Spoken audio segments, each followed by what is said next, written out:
옆 사람과 인사합시다. 여호와께서 당신에게 응답하십니다. 한 가난한 성도가 있었습니다.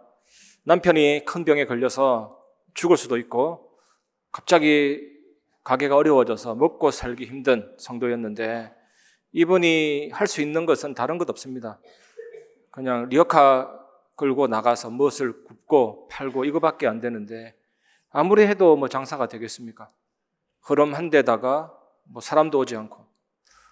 그래도 의지할 곳은 하나님밖에 없죠. 그런 위기를 허락하신 분도 하나님이시고, 또 말씀 속에서 답을 얻기 위해서 예배드리고 하나님 앞에 기도하는데, 우연하게 지나가는 손님이 그것을 맛보고 이건 아니다 싶어서 소스를 알려줬거든요. 비법 소스. 그거 가지고 장사했는데 이 리어카가 시대적 굉장한 큰 기업이 됐죠. 그게 이삭 토스트거든요. 이삭 토스트. 이런 간증 보면 하나님이 위기 속에 빠진 성도를 하나님이 눈여겨보시고 정말 말씀 잡고 기도하는 성도에게 축복 주신다. 우리가 그런 기업이나 성공된 사람들 보면서 부러워만 할 게 아니고 정말 내가 하나님을 바라보고 예배 속에 선포된 언약 붙잡고 집중하면 나도 하나님이 시대 살릴 증인으로 세우실 수 있다. 이삭 토스트 그 기업 밑에 보면요, 하나님이 이삭을 100배로 축복하시면 되겠죠. 선교적인 기업이 되게 할 만큼 하나님 역사하시거든요. 오늘 본문의 예레미야도 위기 속에서 하나님의 말씀이 임하고 시대를 살리는 치유 메시지와 응답을 확인하게 되었습니다. 오늘 이 사실을 여러분들이 체험하시기 바랍니다. 첫 번째, 여호와의 말씀이 임하여 그 어떤 위기도 이길 수 있는 비밀을 누리시기를 바랍니다. 예레미야 33장 1절에 예레미야가 아직 시위대 뜰에 갇혀 있을 때에 여호와의 말씀이 그에게 두 번째로 임하니라. 이르시되, 유다의 왕 요시야 왕은 우상을 무너뜨리고 오로지 여호와를 바라보는 신앙 완전히 회복했거든요. 성전을 수리하고 정화하는 과정 가운데 먼지에 덮인 율법책을 발견합니다. 그거 툭툭 털면서 대성통곡을 했죠. 우리가 하나님 앞에서 정말 많은 것을 놓치고 살았구나. 그래서 말씀을 따라 하나하나 개혁을 해서 시대적인 유다왕이 되죠. 그런데 이 아버지의 뒤를 이은 요야김이라는 왕은 정반대로 살았습니다. 완전히 우상숭배하고 이스라엘을 멸망 가운데 빠뜨렸죠.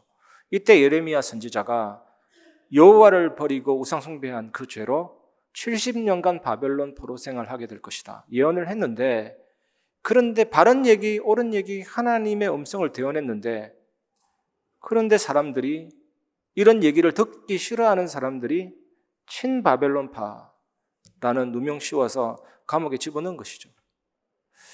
참 하나님 말씀 대언했는데 이런 일이 벌어지니까 완전 위기가 온 거거든요. 선지자 모세가 최초의 선지자였거든요. 공식적인.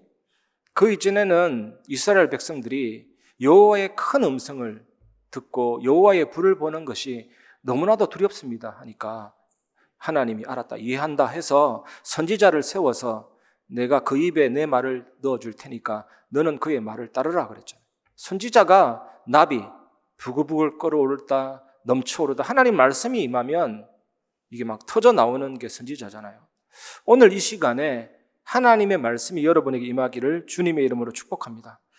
거짓 선지자는요, 말씀 성취가 안 돼요. 왜냐? 하나님이 주신 것이 아니기 때문에, 하나님이 그 입에 말씀을 넣어준 게 아니기 때문에 성취가 되지 않습니다. 거짓 선지자 중 하나인 하나냐라는 이 선지자가 뭐라고 얘기했냐면, 예레미야 28장 2절 4절에 만군의 여호와 이스라엘의 하나님이 이같이 일러 말씀하시기를 내가 바벨론의 왕의 멍에를 꺾었느니라. 내가 바벨론의 왕 느부갓네살이 이곳에서 빼앗아 바벨론으로 옮겨간 여호와의 성전 모든 기구를 2년 안에 다시 이곳으로 되돌려 오리라. 내가 또 유다의 왕 여호야김의 아들 여고니아와 바벨론으로 간 유다 모든 포로를 다시 이곳으로 돌아오게 하리니 이는 내가 바벨론의 왕의 멍에를 꺾을 것임이라. 여호와의 말씀이니라 하니라. 여호와께서 언제 이런 말씀했습니까? 예레미야에게 바른 말씀 줬는데 여호와께서 이런 말씀 주신 적이 없거든요. 하나님이 바벨론 왕을 꺾었다 이러면서 바벨론 포로가 돌아온다. 빼앗겼던 모든 여호와의 성물이 2년 안에 돌아온다. 얼마나 우리 입맛에 맞는 말씀. 이런 말씀 좋아한다니까요. 내 입맛에 맞는 말씀 좋아한다니까요. 여러분 입맛에 맞는 음식 좋듯이 내 입맛에 맞는 말씀이 좋다니까요. 근데 하나님 말씀은 이런 식으로 받으면 안 되죠. 말씀을 내 입맛에 맞추는 것이 아니고 하나님의 말씀에 내 입맛을 맞추고 나의 모든 삶을 맞춰야 되는 것입니다. 미국에 초대형 교회가 있습니다. 우리 교회 10배입니다. 이 공간 10배예요. 1700석. 어마어마하죠. 그 목사님이 처음에는 성령, 그리스도, 사탄 이런 얘기 하니까 구원받을 자리 모이잖아요. 그런데 조금 머리를 썼죠. 불신자들이 더 많으니까 신자보다. 천국, 사탄, 성령 이런 거 빼고 긍정적인 사고방식 계속 주입했더니요. 그런 메시지 좋아서 오는 사람도 많다니까요. 1700석 있게 찰 정도로 모이니까 그게 옳은 성도, 옳은 교회를 할 수 있습니까? 이 사람이 어느 정도까지 갔냐? 내가 만나본 크리스찬 중에 교황이 제일 진실하다. 교황 그 머리에 모자, 블레셋 사람들이 섬겼던 다곤 신, 물고기 신의 형상이거든요. 그것을 그리스도인으로 말할 만큼 완전히 가버렸죠. 가도 너무나도 끝까지 가버리게 된 것입니다. 예나 지금이나 이런 거짓 선지자들이 너무 많죠. 다른 게 아닙니다. 하나님이 주신 말씀만 전하면 되는데 자기 목적, 자기 동기, 자기 야망. 아니, 대한민국이 박수치고 한국의 지도자다 이러면 어떻게 됩니까? 한국을 향한 진실된 메시지 전할 수 없어요. 이 정부에 반한 메시지 할 수 없습니다. 진리를 조금 양보하고 다른 쪽으로 갈 수밖에 없죠. 물질이 많다든지.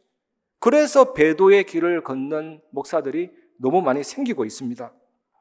반면에 예레미야 선지자는요, 하나님이 주신 말씀, 하나님이 그 입에 넣어주신 말씀을 제대로 대해냈는데 감옥에 갇혔잖아요. 감옥에. 이런 위기 속에서 예레미야가 승리할 수 있었던 비밀이 뭡니까? 이런 위기가 예레미야와 전혀 관계없고 상관없을 만큼 괜찮았던 비밀이 뭡니까? 여호와의 말씀이 예레미야에게 임하여 이거라니까요. 오늘 하나님이 실수로 여러분들이 이 자리에 오게 하신 것 아니고 제가 이 자리에 실수로 선 거 아닙니다. 하나님이 강단을 통해 주신 말씀이 여러분에게 임할 때 모든 문제가 끝남을 믿으시길 바랍니다. 에스겔서 37장 7절에서 10절 이에 내가 명령을 따라 대언하니 대언할 때에 소리가 나고 움직이며 이 뼈 저 뼈가 들어맞아 뼈들이 서로 연결되더라. 내가 또 보니 그 뼈에 힘줄이 생기고 살이 오르며 그 위에 가죽이 덮이나 그 속에 생기는 없더라. 또 내게 이르시되 인자야 너는 생기를 향하여 대언하라. 생기에게 대언하여 이르기를 주 여호와께서 이같이 말씀하시기를 생기야 사방에서부터 와서 이 죽음을 당한 자에게 불어서 살아나게 하라 하셨다 하라. 이에 내가 그 명령대로 대언하였더니 생기가 그들에게 들어가매 그들이 곧 살아나서 일어나 서는데 극히 큰 군대더라. 시체가 부패할 때 피부부터 썩습니다. 그 다음에 살이 썩습니다. 그 다음에 근육이 썩습니다. 그 다음에 뼈들이 부러지죠. 에스겔 선지자가 말씀을 대언하는데 시체가 썩는 과정 반대로 역사가 일어나게 되죠. 먼저 부러진 뼈들이 연결되어서 뼈들이 들러붙고 그리고 근육이 차오르고 그리고 살이 생기고 피부가 덮여버렸어요. 이게 말씀의 능력이라니까요. 오늘 제가 말씀 대언할 때 여러분에게 말씀이 들어갈 때 어떤 일이 일어나겠습니까? 하나님이 흙으로 사람을 창조하시고 생기를 불어넣으셨듯이 에스겔 선지자는 말씀을 대언하니까 뼈, 힘줄, 살, 피부 사람의 외형부터 살려놓고 이제는 그 속에 생기가 들어가도록 하니까요. 마른 뼈들이 큰 군대가 되게 됐잖아요. 이것이 말씀의 능력입니다. 말씀이 여러분에게 임할 때 재창조의 능력이 나타나게 됩니다. 오늘 모든 노력을 다 버리고 말씀이 임하면 돼요. 그 어떤 것도 할 생각하지 마시고 말씀이 임하는 축복이 여러분이 있기를 주님의 이름으로 축복드립니다. 말씀이 임하면 내 안에 재창조의 능력이 임하게 됩니다. 히브리서 4장 12절에 하나님의 말씀은 살아있고 활력이 있어 좌우의 날선 어떤 검보다도 예리하여 혼과 영과 및 관절과 골수를 찔러 쪼개기까지 하며 또 마음의 생각과 뜻을 판단하나니. 생체학 교수 홍상수 박사라는 분이 이런 말 했습니다. 인간의 몸에는 눈에 보이지만 너무나도 예민한 세밀한 자율신경이 둘러져 있는데 이 자율신경이 튼튼하면 질병이 와도 이긴다. 자율신경이 약해지면 면역체계도 약해지고 질병 앞에 무너진다. 여러분의 오장육부 장기에 자율신경이 있다니까요. 이 자율신경이 척추를 타고 뇌하고 연결되어 있다니까요. 이 뇌는 마음과 생각과 연결되어 있고 마음과 생각은 영혼 딱 정확되어 있잖아요. 영적인 힘 얻어버리면 어떻게 되겠습니까? 완전한 역사 일어나죠. 그걸 얘기합니다. 말씀은 영과 육과 혼과 골수와 관절과 면역체계와 모든 것을 관통하고 꿰뚫고 치유한다. 생기가 들어가 버리니까. 오늘 이 역사가 여러분에게 일어나기를 주님의 이름으로 축복합니다. 말씀이 임하면 우리는 하나님이 주신 것을 누릴 수가 있습니다. 디모데후서 1장 7절 하나님이 우리에게 주신 것은 두려워하는 마음이 아니요 오직 능력과 사랑과 절제하는 마음이니. 어떻게 하나님의 뜻인지 아닌지 확인해 볼 수 있습니까? 우리의 마음 상태를 들여다보면서. 하나님의 성령이 역사했는데 어쩌다 불안한 건 모르겠지만 계속 불안하다. 하나님이 성령이 역사했는데 계속 뭔가 분노가 일어난다. 하나님이 성령이 역사했는데 자꾸만 미움이 생긴다. 하나님이 역사가 아니에요, 그거는. 혹시 여러분이 하는 일들 가운데, 기도 가운데 그게 차오른다면 멈추시기를 바랍니다. 하나님의 뜻에 반대되는 거예요. 멈추고 하나님이 주시는 것을 회복하시기 바랍니다. 능력과 사랑과 절제하고 집중하는 마음을 먼저 받으시기 바랍니다. 기도하는 자에게 이 은혜를 반드시 주신다고 약속하셨거든요. 아담과 하와가 선악과를 따먹고 하나님으로부터 분리되는 순간 막바로 두려움이 들어온 것입니다. 두려움이. 그래서 무화과 나무 잎을 엮어 치마로 만들어 입고 이 팔이 떨어지면 죽은 팔이 되고 다리가 분리되면 죽은 다리가 되고 이미 죽은 거예요, 그거는. 하나님이 내 안에 들어오는 게 생명이라면 하나님과 같이 살아가는 그 관계가 신앙생활이거든요. 오늘 여러분 정말 이 축복 누리시기 바랍니다. 물고기는 아가미로 숨을 쉬고 살아라. 새는 하늘에 날면서 살아라. 나무는 뿌리 내리면서 살아라. 인간은 하나님과 함께 살아라. 그게 생명이다. 그게 능력이다. 그럴 때만 뻗어나간다. 그럴 때만 번성해진다. 그럴 때만 충만해진다. 그런데 날카로운 칼처럼 죄가 들어와서 하나님과 사람 사이를 툭석 잘라버렸잖아요. 그 칼자루를 누가 졌냐? 사탄이 쥐었다니까. 근데 그 죄는 우리가 지은 죄예요. 사단의 유혹받아가. 하나님으로부터 분리되니까 물고기가 바닥에 떨어진 거하고 똑같아요. 하나님 떨어진 자체가 죽은 거예요. 영이 죽은 거예요. 마음도 정신도 삶도 죽고 지옥 가게 된 거예요. 예수님이 이 땅에 오신 이유가 뭡니까? 떨어진 것을 만나게 한 겁니다. 하나님 만나게 해버린 겁니다. 그게 생명이에요. 그게 성령이 내 안에 들어오면서 생명으로 들어오시니까 그때부터 내 주인도 역사, 하나님과 바로 연결돼 버립니다. 영적 통신망이 연결돼 버립니다. 그러니까 당연히 응답이 일어나는 게 영적인 역사잖아요. 하늘 군대 동원되고 흑암이 무너지고 되어지는 전도 누릴 수 있게 됐잖아요. 이걸 꼭 누리시기 바랍니다. 그래서 하나님의 말씀이 임하면 분명히 확인되는 사실이 있습니다. 모든 신앙인들은 공통적으로 이 고백을 합니다. 아마 예레미야도 느꼈을 겁니다. 이 사건은 위기가 아니다. 모든 것을 합력해서 하나님이 선을 이루신다. 두고 보라. 이럴 정도로. 하나님이 나에게 감당할 수 있는 만큼만 허락하셨다. 내 손에 위기가 잡힌 것이다. 이렇게 되잖아요. 물렁물렁한 땅에는 그 어떤 것도 올릴 수 없으니 하나님이 털을 견고케 하시고 강하게 하셔서 바벨론의 포로가 돌아오고 모든 것을 회복하는 역사를 일으키는 시간표다. 이렇게 봤죠. 그리고 그 어떤 것도 하나님의 사랑에서 그리스도의 사랑에서 끊을 수가 없다. 그래서 하라 하지 마라 아닙니다. 구원받은 자는 하나님의 뜻대로 사라집니다. 그게 뭐냐? 항상 기뻐하라, 쉬지 말고 기도하라, 범사에 감사하라. 그런 영적 상태가 회복된다니까요. 그래서 우리는 하나님의 절대 주권을 인정하고 기도할 수 있게 됩니다. 이것이 우리가 두 번째로 붙잡아야 될 언약입니다. 예레미야가 내게 임한 여호와의 말씀만 전달했을 뿐인데 위기를 당했잖아요. 하나님도 너무하시지 이런 생각도 들 수 있습니다. 왜 그랬을까? 이유가 뭘까? 하나님이 직접 나타나셔서 오늘 이 시간에 말씀하신다면 이렇게 말씀하지 않을까라는 생각이 듭니다. 내가 좋아서 했다. 아니 그래도 명색이 하나님이신데 왜 그렇게 불공평하십니까? 진리를 외치는 예레미야를 왜 그렇게 위기당하게 하십니까? 좀 편하게 하면 되지 않습니까? 이럴 때 또 하나님은 그렇게 얘기하셔요. 이 사람아, 네가 불공평을 얘기하는데 무엇에 근거해서 불공평하다고 얘기하냐? 이겁니다, 여러분.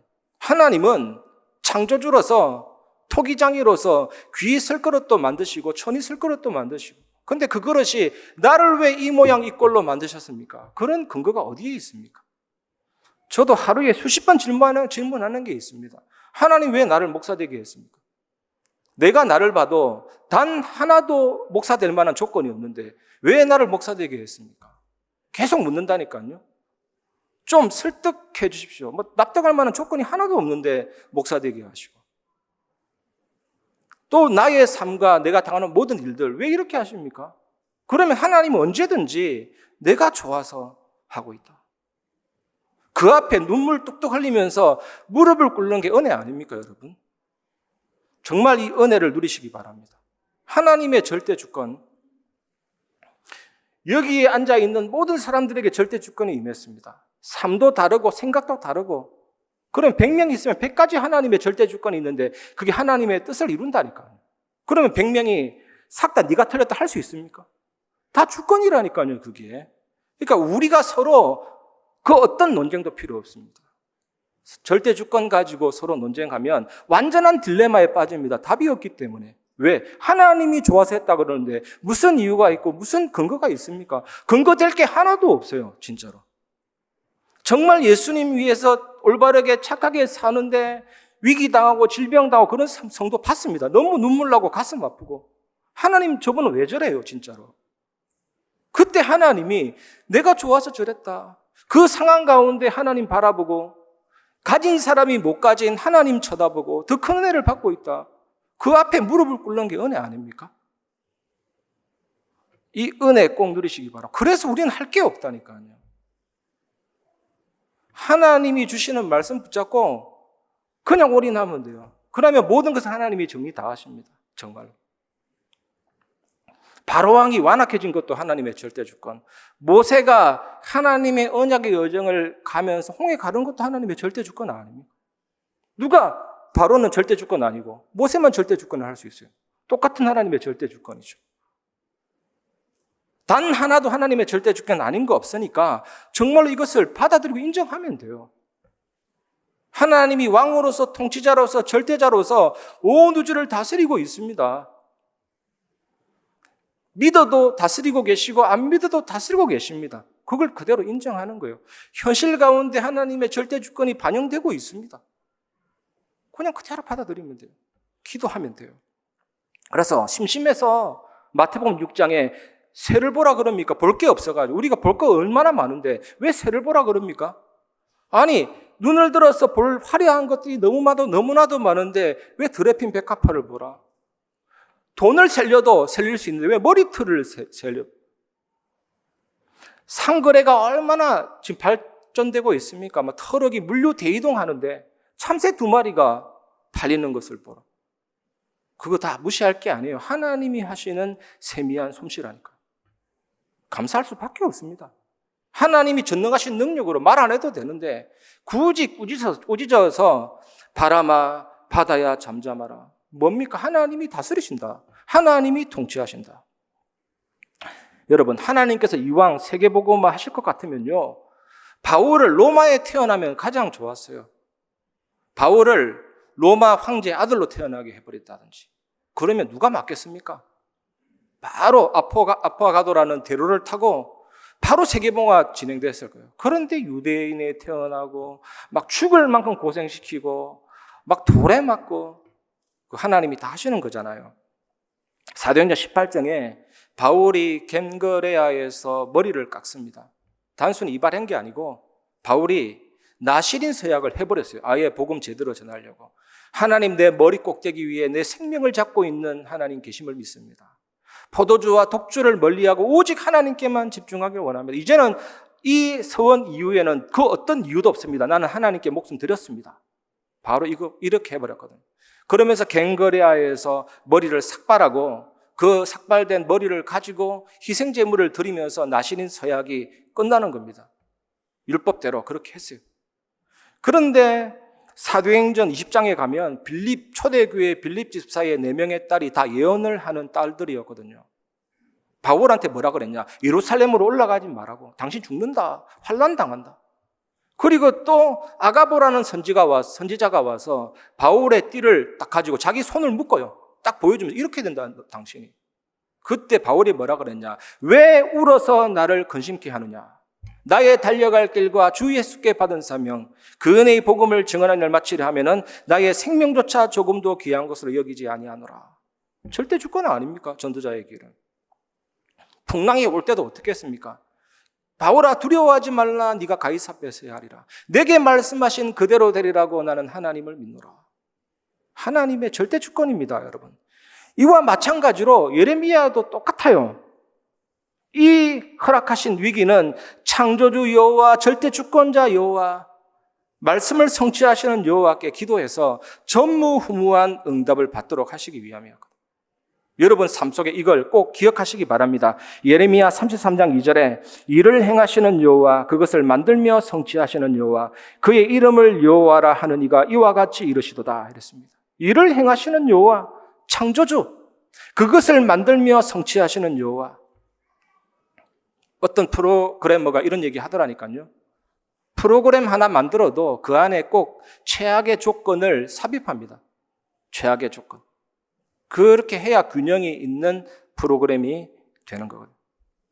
프로그램도 설계된 대로 진행되는데 하나님은 창조주이십니다. 모든 일을 하나님이 다 작정해 놓고 진행하시거든요. 그래서 일을 행하는 여호와, 만들며 성취하시는 여호와 하면서 마지막에는 그 이름이 여호와라 하는 자. 예레미야 33장 3절에 너는 내게 부르짖어라, 내가 내게 응답하겠고 내가 알지 못하는 크고 은밀한 일을 내게 보이리라. 이 말씀대로 하나님께서 불신자 고레스 왕의 마음을 움직여서 이스라엘이 70년 만에 바벨론 포로에서 돌아오게 하셨죠. 이 내용을 배경으로 한 시편이 오늘 교동문에서 낭독한 시편 121편이죠. 1절 2절에 보면 내가 산을 향하여 눈을 들리라, 나의 도움이 어디서 올까? 나의 도움은 천지를 지으신 여호와에게서로다. 성전으로 올라가는 노래라는 제목이 있지만 유다에서부터 바벨론까지의 거리가 800km입니다. 끌려갈 때 맨발로 손 묶여서 질질 끌려간다니까요. 시드기야 왕은 두 눈 뽑혀가지고 쇠사슬에 묶여서 끌려갔잖아요. 그 질질질 끌려갈 때 그 산을 보니까 눈물의 산이요, 한탄의 산이요, 고통의 산이요, 절대 불가능의 산이요, 절대 돌아올 수 없을 것 같은 이 고국에 70년 만에 하나님이 예레미야에게 주신 언약을 성취해서 돌아오는데 저 산은 천지를 지으신 여호와에게서 나오는 도움의 산이다. 이 언약을 확실하게 이루실 것입니다. 하나님은 우주를 만들고 스위치 ON을 켜고 저절로 작동시켜서 다른 데서 휴가 보내시는 분이 아니고 그 세밀한 내부까지 하나하나까지 지금도 컨트롤하고 계십니다. 모든 미생물까지, 공기의 흐름까지, 모든 바닷속 심해에 있는 우리가 알지 못하는 미지의 생물까지 하나님은 지금도 주관하시고 다스리고 있죠. 저 전등불도, 저 전기가 오는 모든 시스템도 하나님이 컨트롤하고 다스리고 계십니다. 얼마나 감사합니까? 그 하나님의 절대주권 인정하면 오는 게 있습니다. 그게 하나님의 치유를 누리고 체험할 수가 있습니다. 이것이 우리가 이번 주간 세 번째로 붙잡아야 될 언약입니다. 예레미야 33장 4절 9절 이스라엘의 하나님 여호와께서 말씀하시니라 무리가 이 성읍의 가옥과 유다 왕궁을 헐어서 갈대아인의 참호와 칼을 대항하여 싸우려 하였으나 내가 나의 노여움과 분함으로 그들을 죽이고 그들의 시체로 이 성을 채우게 하였나니 이는 그들의 모든 악행으로 말미암아 나의 얼굴을 가리어 이 성을 돌아보지 아니하였음이라. 그러나 보라 내가 이 성읍을 치료하며 고쳐 낫게 하고 평안과 진실이 풍성함을 그들에게 나타낼 것이며 내가 유다의 포로와 이스라엘의 포로를 돌아오게 하여 그들을 처음과 같이 세울 것이며 내가 그들을 내게 범한 그 모든 죄악에서 정하게 하며 그들이 내게 범하여 범하며 행한 모든 죄악을 사할 것이라. 이 성읍이 세계 열방 앞에서 나의 기쁜 이름이 될 것이며 찬송과 영광이 될 것이요 그들은 내가 이 백성에게 베푼 모든 복을 들을 것이요 내가 이 성읍에 베푼 모든 복과 모든 평안으로 말미암아 두려워하며 떨리라. 하나님께서 바벨론 포로에서 돌아오게 하실 뿐만 아니라 치료하시고 고치고 만지고 회복시켜 주실 것을 약속하셨고 정확하게 성취되었습니다. 그뿐만 아니라 유다 백성에게 이렇게 말씀하십니다. 너희가 세계 열방 앞에서 나의 기쁜 이름이 될 것이며 나의 찬송과 영광이 될 것이요. 우리나라 최고의 훈장 있잖아요. 최고의 훈장. 무궁화 대훈장. 이거는요, 대통령과 배우자에게만 주는 훈장입니다. 그리고 우방국의 대통령과 배우자에게 주는 최고의 영광스러운 훈장이죠. 나의 기쁜 이름이 될 것이고 나의 찬송과 영광이 될 것이라는 표현이 뭔지 아십니까? 하나님 가슴에 영광스러운 훈장이 될 것이다. 사랑하는 백성아, 저와 여러분은 하나님 가슴에 영광스러운 훈장이 될 것입니다. 우리 교회도 하나님 가슴에 영광스러운 훈장이 될 것입니다. 그렇게 회복시킬 것입니다. 영적인 무궁화 대훈장을 하나님 가슴에 달 만큼 회복시켜 주실 것입니다. 이번 주간에 하나님 이 말씀을 분명히 주셨습니다. 저는 받은 것을 전달하거든요. 반드시 기억하시고 여러분 보게 될 것입니다. 저는 확신 있게 얘기할 수가 있습니다. 이런 복을 세상이 듣는다고 생각해 보세요. 우리 교회를 아는 모든 세상 사람들, 주변 사람들이 듣는다고 생각해 보세요. 어떤 일이 벌어지겠습니까? 이런 복을 세상이 듣고 두려워하며 떤다는 것이 뭡니까? 어떻게 저 교회 저 성도들이 저런 복을 받았을까? 어떻게 저 여호와의 가슴에 영광스러운 무궁화 훈장처럼 달려 있을까? 기쁜 이름이 되었을까? 이거 생각하면서 돌아오게 되어 있습니다. 살아나게 되어 있습니다. 세상이 변화되게 되어 있습니다. 반드시 그렇게 될 것입니다, 여러분. 이게 플랫폼 파수망대 안테나입니다. 우리가 응답 누리고 치유받고 언약 잡고 말씀이 임하고 축복 누리면요, 가만히 있어도 플랫폼입니다. 우리 교회 앞으로 많은 문이 열리고 중요한 일꾼들 모여들게 될 것입니다. 24 전략으로 시대를 살리게 될 것입니다. 그 플랫폼 축복 누리면 세상이 보입니다. 파수망대, 복음 메아리가 전 세계로 송출되게 되어 있습니다. 안테나. 이것을 꼭 허락하게 될 줄 믿습니다. 요한복음 16장 24절 지금까지는 너희가 내 이름으로 아무것도 구하지 아니하였으나 구하라 그리하면 받으리니 너희 기쁨이 충만하리라. 응답 받으면 어떻습니까? 기쁘죠? 또 응답 받으면 어떻습니까? 기쁘죠? 응답이 계속되면 충만해지고 물결이 일어나고 파장이 일어나고 전 세계로 뻗어나가게 돼 있죠. 여기서도 또 나오는 답이 뭐냐? 영적인 발전기와 이런 시스템, 응답이 충만해지면 이 시스템이 가동되면 당연히 플랫폼 파수망대 안테나. 이 축복이 여러분의 것입니다. 누리시기를 진심으로 축원드립니다. 말씀을 마무리하겠습니다. 오늘 말씀을 통해서 딱 두 가지로 정리하겠습니다. 위기가 아니라 하나님이 집중할 수 있는 상황을 주신 것이다. 이러면 정확하게 언약을 붙잡은 겁니다. 위기가 아니지요. 전무후무한 응답의 시간표죠. 위기가 아니지요. 우리가 머리 나쁜 줄 알고 정확한 기도 제목을 주시는 거죠. 문제가 아닙니다. 갈등이 아닙니다. 응답 받을 수 있는 방향을 미리 보여주시는 겁니다. 등 따시고 배부를 때는 하나님 말씀이 뭔지, 기도 제목이 뭔지 안 잡히다가 문제가 세밀하게 오고 문제가 크게 오고 위기가 크게 오면 바로 눈에 보입니다. 하나님의 언약이 잡힙니다. 기도 제목이 잡힙니다. 그걸 주시는 거라니까요, 여러분. 오늘 예레미야에게 정확하게 주시잖아요. 염려하지 마라. 일도 내가 하고 만들며 성취하는 것도 내가 한다. 너는 부르짖기만 해라. 그래서 네가 기쁜 이름이 되고 무궁화 대훈장처럼 영적인 영광스러운 훈장으로 내 가슴에 붙일 거니까 걱정하지 말아 하잖아요. 그 응답을 주십니다. 이스라엘 백성의 광야길 40년 동안 옷도 헤어지지 않았어요. 신발도 떨어지지 않았어요. 아니 무슨 가죽으로 만들었는지 신발도 안 떨어지고 무슨 옷으로 만들었는지 옷도 안 떨어지고 이 말이 됩니까 근데? 근데 하나님이 40년 동안 보호한 거죠. 그 미생물이 옷에 장착 들어가지 않도록 공기, 기후 조건 하나님이 시스템 다 맞춘 겁니다. 그러니까 옷이 헤어지지 않죠. 무슨 삼성에서 만든 옷 보존하는 그 시스템이 들어간 것도 아닌데요. 하나님이 하시면 이렇게 머리털까지 보호하시는 것입니다. 고기 없다고 원망할 때는 하나님이 하늘의 창을 열은 듯이 3,600만 킬로그램 되는 메추라기를 동시에 떨어뜨렸잖아요. 한 30kg 근방으로 다 깔아버렸다니까요. 먹으라고. 그걸 먹으면서 불신앙 하지 마라.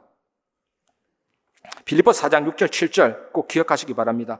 아무것도 염려하지 말고 다만 모든 일에 기도와 간구로 너희 구할 것을 감사함으로 하나님께 아뢰라. 그리하면 모든 지각에 뛰어난 하나님의 평강이 그리스도 예수 안에서 너희 마음과 생각을 지키시리라. 저는 말씀 준비하면서 어떤 신학자의 이 말이 가슴에 팍 박히는 거 있죠. 이 본문을 이렇게 해석했더라고요. 성경 구절. 감사하지 않는 것은 우상 숭배의 첫걸음이다. 여러분 기억하세요.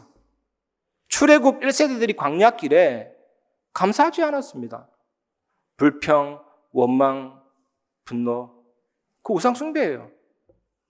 다 광야길에 어떻게 됐습니까? 2, 3개월이면 갈 거리를요. 40년 걸렸고 가데스 바네아에서 그게 다랬잖아요. 열정탐꾼이 정탐하고 와서 저 땅은 사망의 땅이다. 우리는 메뚜기와 같다. 가데스 바네아에서 38년 머물었습니다. 그 한 장소에. 가데스 바네아에서 가나안은 11일 거리거든요. 하나님이 가지 마 이랬습니다. 못 가. 그래서 왜 감사함으로 하나님께 기도하라 그러냐? 아무것도 아닌 일에도 하나님의 절대 주권이 있기 때문입니다. 제가 한 가지 팁을 드리면요. 여러분 가정에 돌아가셔서 창밖을 여시고 한 30초만 쭉 한번 관찰해 보세요. 일주일만 하면 놀라운 일이 벌어지는데 단 한순간도 우연이 없습니다. 단 한순간도 정해진 코스가 없어요. 얼마나 시시각각으로 0. 몇 년 초 사이에 상황이 바뀌는데 근데 그것도 하나님이 주관하신다니까. 너무나도 놀라워요. 우리가 하나님의 능력, 하나님의 절대, 하나님이 만사 만물을 정확하게 움직이고 계시는데 제가 이번 주간에 그것을 해보겠거든요. 창가를 바라보는데 똑같은 풍경인 것 같아도 단 한 차례도 정지나 머무름 없이 계속 움직이고 있더라니까. 어제, 오늘 다릅니다. 하나님이 저 모든 시간을 다 잡고 계시구나. 전에 부산에 있을 때 제 인생에 딱 한 번 경험입니다. 현장에 전도하러 갔는데 새가 날아가다가 똥을 쌌는데 제 어깨에 떨어졌다니까. 그거 기적입니다. 그때는 솔직히 더럽게 재수없네 이렇게 생각했는데 지금 생각하니까 그거 기적입니다. 어떻게 그 새똥을 제가 맞았을까요? 그것도 하나님이 주관하시는 거거든요. 그래서 우리가 감사함으로 하나님께 아뢰라. 염려, 불평, 원망, 비판. 저는 이 단어를 삭제하기 시작이 되더라고요. 그거 한다고 변화되는 게 하나도 없어요. 제 키를 늘리거나 줄이거나 내 생명의 날을 길게 하거나 적게 하거나 할 수 있는 게 아무것도 없어요. 순교자 폴리캅, 제가 존경하는 인물인데 요한 사도의 제자거든요. 근데 이 폴리캅이 순교 당할 때 뭐라 그랬냐면 밑에서부터 불이 타들어오고 화형당하는 순간에 이처럼 의미 있고 중요한 시대에 살게 하신 하나님께 감사를 드립니다. 그 마음과 생각, 하나님이 절대 평안함으로 잡아주니까 죽음조차도 아무것도 아니에요. 위기조차도 아무것도 아니에요. 그게 마음과 생각을 지키시리라. 난공불락의 요새로 꽉 확실히 붙잡아 주시리라. 그게 기도 속에서 나옵니다, 여러분. 오늘 이 언약 잡고 여러분 현장에서 승리하시기를 주님의 이름으로 축복합니다. 이러면 또 확실한 결론이 뭡니까? 플랫폼, 파수망대, 안테나 이런 사람에게 하나님이 역사하시죠. 통기타 좋아서 혼자 통기타를 쳐도 그 사람 주변에 통기타를 좋아하는 사람들의 모임, 통조림 40명이 모여가지고 기타 치고 있는데 우리가 진짜 응답 누리면 어떻게 되겠습니까? 여러분 현장에 이런 영적인 역사가 일어나게 되기를 주님의 이름으로 축원드립니다. 나의 기도하는 것보다 우리 찬양하고 말씀을 마무리하겠습니다.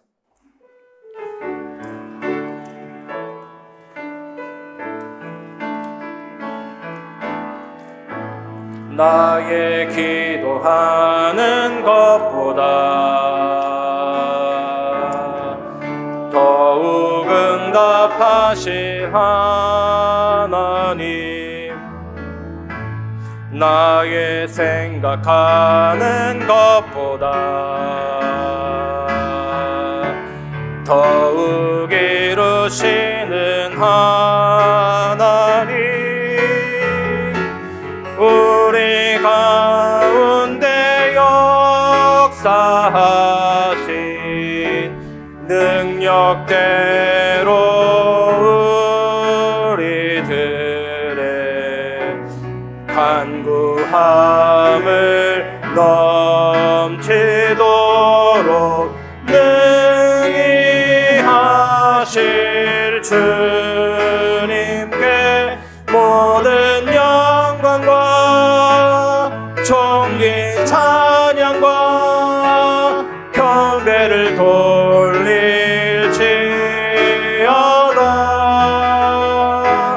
모든 영광과 존귀 찬양과 경배를 돌릴지. 모든 영광과 존귀 찬양과 모든 영광과 존귀 찬양과 경배를 돌릴지어다. 모든 영광과 존귀 찬양과